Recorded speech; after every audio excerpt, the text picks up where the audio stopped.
What's happening, yo? This week on Thug Notes, we getting regal with Hamlet by William Shakespeare.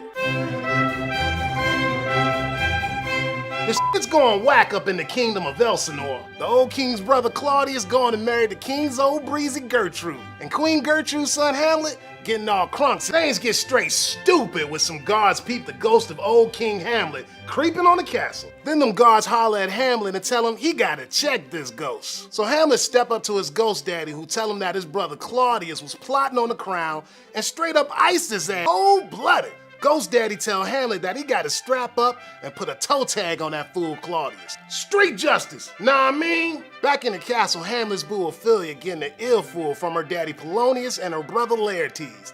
They say she need to steer clear of Hamlet since he might just hit it and quit it. Ophelia says good looking out and ignores all of Hamlet's hollering. So when Hamlet acting cray-cray at the thought of glocking Claudius, everybody just think he lovesick. Later, Hamlet decides he's gonna put on a play that reenacts how Claudius ghosted the old king. When Claudius sees this crime happening on stage, he books it for the exit. Now Hamlet knows for sure Ghost Daddy been spitting the truth.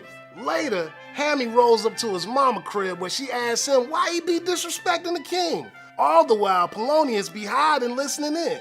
When Hamlet and Gertrude get all up in each other's grill, Polonius screams like a thinking it's that fool Claudius. Hamlet shanks that cat right through the curtain. Now Laertes getting crunk about Hamlet killing his father, and Ophelia starts losing her shit. So Claudius comes up with a plan that Laertes should dip his sword's tip in poison and challenge Hamlet to a duel. And if that don't work, Claudius gonna put some poison in Hamlet's wine. Now shit gets even more real when the queen busts in and says Ophelia done drowned. Damn. As Laertes and Hamlet bang out, the queen toasts to Hamlet but accidentally slams some of that poison juice.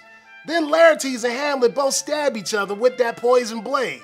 Just then, Gertrude bites the dust and Laertes starts snitching at Hamlet how Claudius be trying to poison him. So Hamlet stabs Claudius and makes him drink from that poison cup. Elizabethan haterade. Gotta have it. In the end, the royal family all laying in chalk. So the kingdom goes to some other soldier boy named Fortinbras.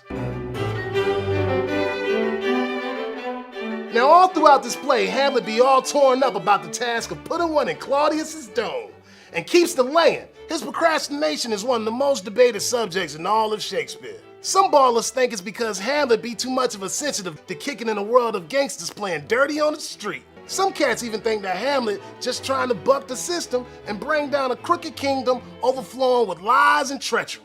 And speaking of lies, you might have spotted our bard Willie Shakes slinging images of skin disease all up in this easy. When Hamlet dissing his mama in Act 3, he be talking about the body and souls, ulcers, places, and blisters.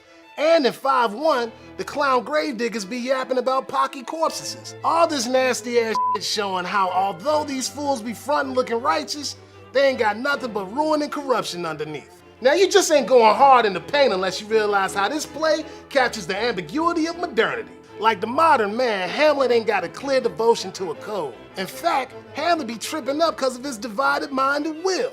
How's a brother gonna keep it real on the street with all these ethical and metaphysical uncertainties, my man? We peeping that uncertainty in my boy's famous to be or not to be speech. Some OGs think this speech mean Hamlet can't decide whether he wanna live or die. But my other brothers think that he trying to choose between the Christian ideal of denying thyself or spilling some blood to claim his throne. But Hamlet ain't the only one who be confused. In the play of life, the bard gone ain't even cast us as characters of uncertainty. I mean, check all these uncertainties, player. Can we really trust Hamlet's ghost daddy? Was Gertrude in on the whole thing? Can everybody see the ghost in Act 1, but only my boy Hamlet in Act 3? Is Hamlet just pretending to be crazy? Or has his mad fiction become fact? Looks like old Willie's gone and made Hamlets of us all. Yo, I hope you're feeling educated today, player. Tune in next week.